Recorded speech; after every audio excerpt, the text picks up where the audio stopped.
Dirinya al-makanul musibah. Dunia ini tempat musibah, tempat ujian. Allahu Akbar. 3 bulan ke belakang barangkali kita sedang diuji dengan sebuah wabah penyakit yang bahkan di beberapa negara sudah menjadi musuh yang sangat nyata. Di Indonesia di waktu yang dekat ini sudah menjadi peringatan dari pemerintah terkait dengan penyakit ini. Ini musibah. Dan memang dunia tempatnya. Terus Ustadz, haruskah kita takut? Enggak. Haruskah kita gelisah? Enggak. Haruskah kita panik? Biasa saja. Apa yang kita panikkan? Kematiankah? Bukankah setiap orang pasti akan mati? Bukankah setiap kita pasti akan menjemput yang namanya kematian? Orang beriman itu tidak takut mati. Orang beriman tidak cari mati. Orang beriman tidak gelisah dengan mati. Justru orang beriman membuat persiapan-persiapan terbaik untuk menghadapi kematian. Maka mohon maaf lahir batin, virus corona barangkali ini cara Allah untuk ngingetin manusia bahwa kita semua akan kembali kepada Allah Subhanahu wa taala. Wala nabluwannakum bisyai'in minal khaufi wal ju'i wa naqsi minal amwal wal anfusi was samarati wa basyirus sabirin. Tugas kita hanya sabar menghadapinya. Bagaimana cara sabarnya? Tentu ikhtiar. Bagaimana Kemenkes memberikan peringatan kepada kita barangkali? Rajin cuci tangan di waktu yang sekarang dengan sabun. Yang sakit, yang batuk, yang pilek menggunakan masker. Kurangin bersentuhan dengan orang-orang yang sekiranya sedang punya penyakit. Itu kan ikhtiar dunia. Tapi ikhtiar akhiratnya jangan lupa. Apa itu?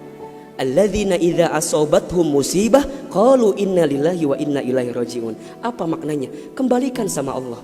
Kullu da'in dawaun. Setiap penyakit ada obatnya. Dan obat yang paling mujarab, obat yang paling tangguh, obat yang paling hebat, obat yang datang dari Allah Subhanahu wa taala. Zikir pagi dan petang. Bahkan barangkali mungkin hadirin sudah tahu doa khusus yang Nabi ajarkan berangkat dari hadis Abu Daud ketika kita mendapatkan virus penyakit yang berbahaya. Allahumma inni a'udzubika minal barasi wal jununi wal judami wa min sayyi'il asqami. Ya Rabb, ya Rabb, sesungguhnya aku berlindung kepadamu dari penyakit belang, dari penyakit gila, dari penyakit kusta, dan kami pun berlindung kepadamu ya Allah dari penyakit yang mematikan, menyakitkan, bahkan mengerikan. Serahkan semuanya sama Allah. Dunia ini memang tempat musibah. Dan jangan kaget, setelah virus ini pasti akan datang musibah yang selanjutnya. Kemarin di Sukabumi baru gempa. Sebelumnya ada lagi longsor. Sebelumnya banjir. Memang tempatnya ujian, tempatnya musibah. Mohon maaf kalau kita hidup di dunia gak mau dikasih musibah, yang hidup di dunia. Memang itu cirinya. Maka lihat ciri yang keempat. Apa itu Ustaz? Dunia ini al-makanul ibadah. Dunia tempat ibadah. Orang akan semakin kuat menghadapi setiap musibah jika baik ibadahnya. Semakin hebat ibadahnya, semakin kuat hati untuk menghadapi setiap ujian itu. Semakin baik dia mendekat kepada Allah, maka semakin dekat jawaban jalan keluar dari setiap persoalan yang datang dalam kehidupan. Maka lihat surat Al-Mulk ayat 2. Alladzi khalaqal mauta wal hayata liyabluwakum ayyukum ahsanu amala wa huwal azizul ghafur. Dialah Allah yang menjadikan kematian dan kehidupan. Bahasa lainnya, dialah Allah yang menguji kita dengan sesuatu yang menyedihkan dan yang membahagiakan. Sebagai apa? Liyabluwakum, sebagai ujian untuk kamu sekalian. Apa yang Allah lihat? Mohon maaf, yang Allah lihat bukan ujiannya, tapi yang Allah lihat adalah ayyukum ahsanu amala. Siapa yang paling hebat menyikapi setiap ujian itu.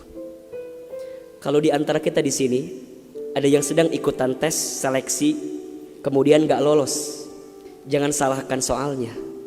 Karena yang salah bukan soal, pasti yang salah adalah jawabannya. Kalau sekarang ada di antara kita yang sedang dilanda musibah, ujian, mungkin di rumah tangganya, mungkin di keluarganya, mungkin di usahanya, mungkin di kerjaannya, mungkin di bisnisnya, jangan mengeluh. Karena Allah tidak mungkin memberikan beban kepada kita kecuali sesuai kemampuan kita. Corona didatangkan ke kita bukan tanpa sebab, karena Allah paham kita bisa mengantisipasinya. Kita paham bisa menghadapinya. Cuman ayyukum ahsanu amala. Siapa yang mampu menjadi pribadi yang lebih baik di hadapan Allah dengan ujian yang datang ini? Mohon maaf kalau dengan virus corona ini tidak membuat kita semakin dekat dengan Allah. Butuh virus macam apa lagi yang akan membuat kita termotivasi untuk semakin mendekat kepada Allah? Kalau dengan banjir, dengan longsor, dengan tsunami tak membuat kita semakin dekat dengan Allah, maka butuh cara apa lagi yang akan Allah berikan kepada kita agar kemudian kita semakin ingat dengan Allah Subhanahu wa taala. Mudah-mudahan ini bisa menjadi pelajaran yang membuat kita semakin tenang, semakin yakin menjalani kehidupan dunia. Dunia ini singkat, dunia ini permainan, dunia ini tempat musibah, dunia ini tempat ibadah.